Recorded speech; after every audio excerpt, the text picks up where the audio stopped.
मैं उम्मीद करता हूँ आप सब लोग खैरियत से होंगे। तो आज की इस वीडियो में हम बात करेंगे एहसास अंडर ग्रेजुएट स्कॉलरशिप्स के बारे में, जो कि higher education commission of Pakistan HEC की तरफ से अंडर ग्रेजुएट या वो स्टूडेंट जो BSc के 4 से 5 साल के प्रोग्राम में एडमिशन लेने में कामयाब हुए हैं, तो उनको हुकूमत पाकिस्तान यानी कि HEC की तरफ से स्कॉलरशिप ऑफ़र की जाएगी, जिसमें उनकी ट्यूशन फ़ी माफ़ कर दी जाएगी और उनको एनुअली वजीफ़ा भी मिलेगा। इस वीडियो को स्टार्ट करने से पहले मेरी आपसे रिक्वेस्ट है, अगर आपको ये वीडियो अच्छी लगे और यूज़फुल लगे तो बराए मेहरबानी इस वीडियो को ज़रूर लाइक करें और इस चैनल को सब्सक्राइब ज़रूर करें। तो इस वीडियो में हम 3 बातें अच्छे तरीके से डिस्कस करेंगे। नंबर 1, तो आपने एहसास अंडर ग्रेजुएट स्कॉलरशिप्स प्रोग्राम में अप्लाई कैसे करना है। नंबर 2, आपको इस स्कॉलरशिप में अप्लाई करने के लिए कौन कौन से डॉक्यूमेंट्स चाहिए। नंबर 3, आपको किन ख़ास बातों का ख्याल रखना होगा इस स्कॉलरशिप अप्लाई करने से पहले। तो बगैर वक्त ज़ाया किए अभी चलते हैं हम कि इसको आपने अप्लाई कैसे करना है।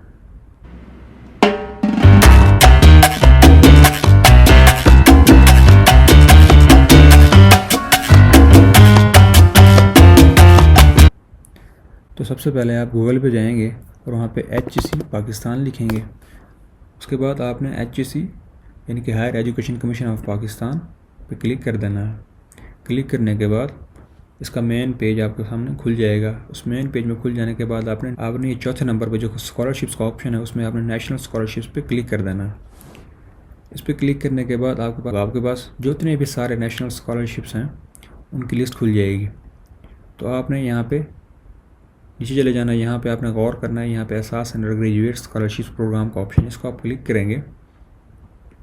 क्लिक करने के बाद आप यहाँ पे देखें, इसकी पूरी डिटेल्स आपके पास आ जाएंगी। ये ऑफिशियल वेबसाइट है, अगर आप चाहें तो आप इसको विज़िट करें और अच्छे तरीके से इसको पढ़ सकते हैं।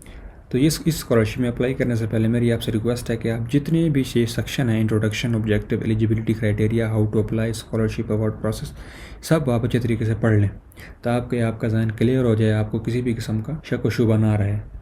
तो हम जल्दी से थोड़ा सा इसको आपको मैं बता देता हूँ। तो आप सबसे पहले ऑब्जेक्टिव्स में जाएंगे। ऑब्जेक्टिव्स में आपको 3 चीज़ें देखने को मिलेंगी जो कि बहुत इंपॉर्टेंट हैं। तो इसमें आप गौर करें, जो पहली बात ये है कि ये स्कॉलरशिप सिर्फ अंडर ग्रेजुएट के न्यूली एडमिटेड स्टूडेंट्स को ऑफ़र की जाएगी। वो प्रोग्राम आपका जो है वो 4 से 5 साल का हो सकता है। 4 से 5 साल से मुराद ये है, कुछ प्रोग्राम जिस तरह कंप्यूटर साइंस है, IT है, एग्रीकल्चर है, वो 4 साल के होते हैं। और कुछ प्रोग्राम जिस तरह DVM है, इस तरह के प्रोग्राम्स, कुछ फार्मेसी के प्रोग्राम जो कि 5 साल के होते हैं, तो ये स्कॉलरशिप वहाँ भी ऑफ़र किया जाता है।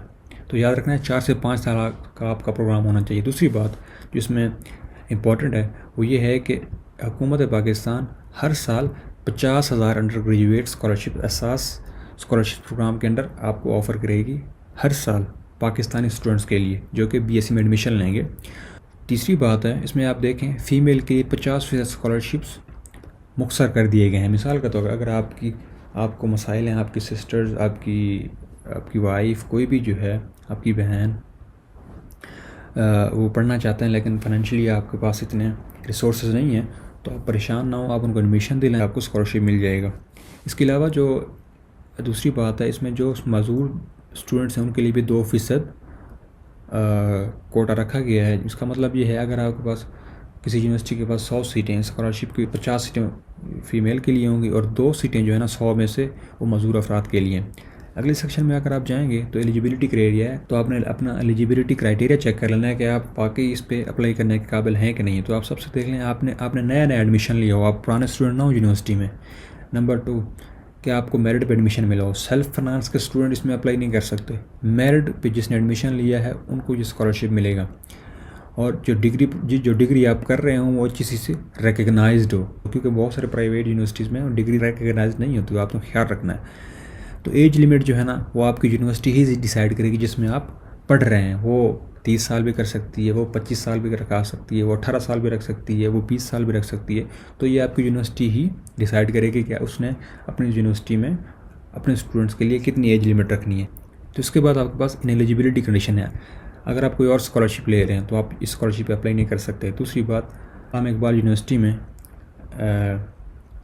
कोर्सेज इनरोल किए हुए हैं, आपने डिग्रीज़, वहाँ पे आपको स्कॉलरशिप नहीं मिलेगा। अगर आप किसी प्राइवेट यूनिवर्सिटी में पढ़ रहे हैं तब भी आपको स्कॉलरशिप नहीं मिलेगा। ये सिर्फ गवर्नमेंट पब्लिक सेक्टर यूनिवर्सिटीज़ के लिए है। दूसरी बात, अगर आपने सेल्फ सपोर्ट पे सेल्फ फिनांस पे एडमिशन लिया तब भी आपको ये स्कॉलरशिप नहीं मिलेगा।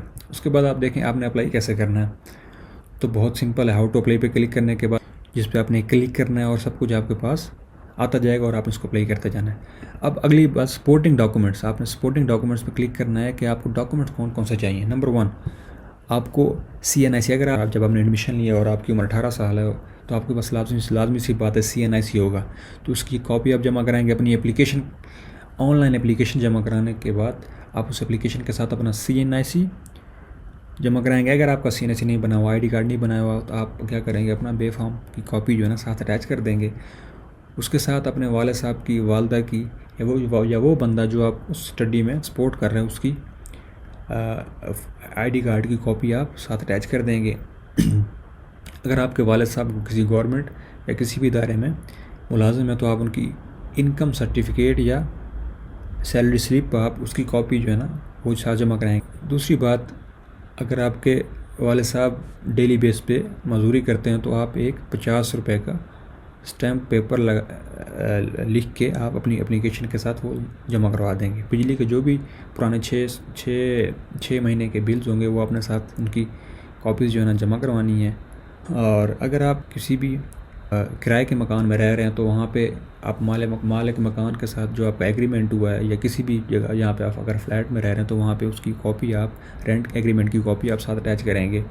Copies of last fee recipient of, तो आपके जो छोटे बहन भाई हैं उनकी जो आपने फ़ी पे की है पिछले महीनों में किसी स्कूल में, तो वो भी आप उनकी कॉपी साथ लगाएंगे।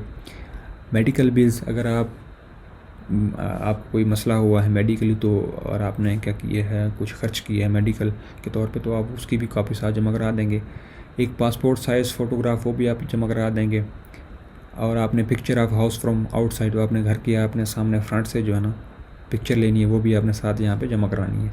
स्कॉलरशिप अवार्ड एंड प्रोसेस, तो इसमें क्या होगा, इस पर आप क्लिक करेंगे तो इसमें बड़ा सिंपल सा है कि यूनिवर्सिटी आपने ऑनलाइन अप्लाई करना है, आपने डॉक्यूमेंट्स अटैच करने हैं और यूनिवर्सिटी में अपनी उस यूनिवर्सिटी में जमा करा दें, तो वो यूनिवर्सिटी आपका इंटरव्यू लेगी और वो फाइनल करेगी कि आपको स्कॉलरशिप मिलेगा कि नहीं मिलेगा। फाइनेंशियल सपोर्ट क्या है आपके पास, इस पर क्लिक करेंगे तो आप देखेंगे आपको यूनिवर्सिटी फ़ीस जो है ना वो माफ़ कर दी जाएगी और आपको एनुअल मतलब साल का स्कॉलरशिप मिलेगा। साल का मतलब ये है कि आपको हर महीने कुछ ना कुछ स्कॉलरशिप जो है ख़र्चा मिलता रहेगा। उसके बाद आप देखें सबसे इम्पॉर्टेंट चीज़ है, आपने देखना लिस्ट ऑफ यूनिवर्सिटीज़। इस लिस्ट ऑफ स्कॉलरशिप यूनिवर्सिटीज़ में जाएंगे और अपनी यूनिवर्सिटी देखेंगे और आप तब अप्लाई कर सकते हैं। तो आप अपनी आराम से यहाँ से कोई यूनिवर्सिटी देख सकते हैं। अगर आपकी यूनिवर्सिटी यहाँ पे नहीं है इसका मतलब है आप यहाँ पे इस स्कॉलरशिप में अप्लाई नहीं कर सकते। तो हम हाउ टू अप्लाई पे क्लिक करते हैं, तो आप अप्लाई पे क्लिक करने के बाद अगर आपका अकाउंट नहीं बना हो तो आप साइन अप पे क्लिक करेंगे, अपनी डिटेल पुट करेंगे, फर्स्ट नेम, इस सब को आपने फिल करना है। अपना पहला नाम, दूसरा नाम यहाँ पे लिखना है, अपनी नेशनलिटी पाकिस्तानी लिखनी है, CNIC टाइप जो है ना आपका वो आपने CNIC लिखनी है। पासवर्ड आपने यहाँ पे अपनी इसका पुट करना है, उस पासवर्ड को कन्फर्म करना है। आपके पास जो सेल नंबर है यहाँ पे, मोबाइल नंबर जो आपका है वो यहाँ पे आप अपनी ईमेल ऐड कर देंगे। अब यहाँ पे देखें हमने इसमें अपनी सारी डिटेल्स ऐड कर दी है। उसके बाद हम साइन अप करेंगे। तो साइन अप करने के बाद आप देखें यहाँ पे आपके पास आ जाएगा verify your phone number and email to make sure. तो यहाँ पे आपने अपने ईमेल वेरीफाई करना है, तो आपको एक ईमेल मिलेगी, ईमेल अकाउंट पे एक ईमेल रिसीव होगी।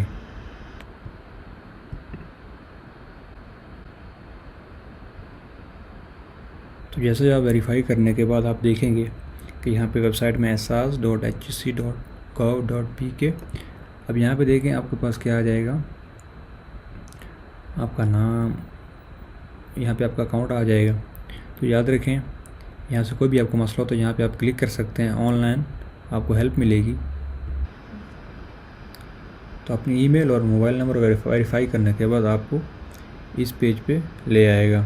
इस पेज में अभी आप देख सकते हैं कि जैसा कि अभी यूनिवर्सिटी के एडमिशन जस्ट स्टार्ट हुए हैं और अभी उनके एडमिशन फाइनल नहीं हुए हैं, इसलिए यहाँ पे आपके पास कोई ऑप्शन नज़र नहीं आ रहा।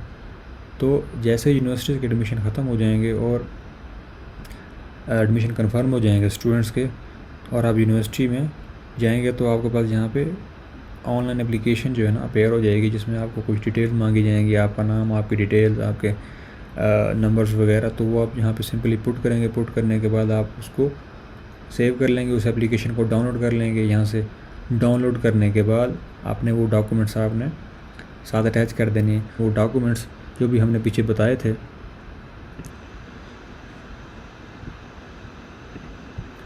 जैसे आपका एडमिशन हो जाए तो आपने फ़ौरन ये जो आपके पास एप्लीकेशन के साथ आपको डॉक्यूमेंट जमा कराने हैं, वो डॉक्यूमेंट्स आपने तैयार कर लेने हैं।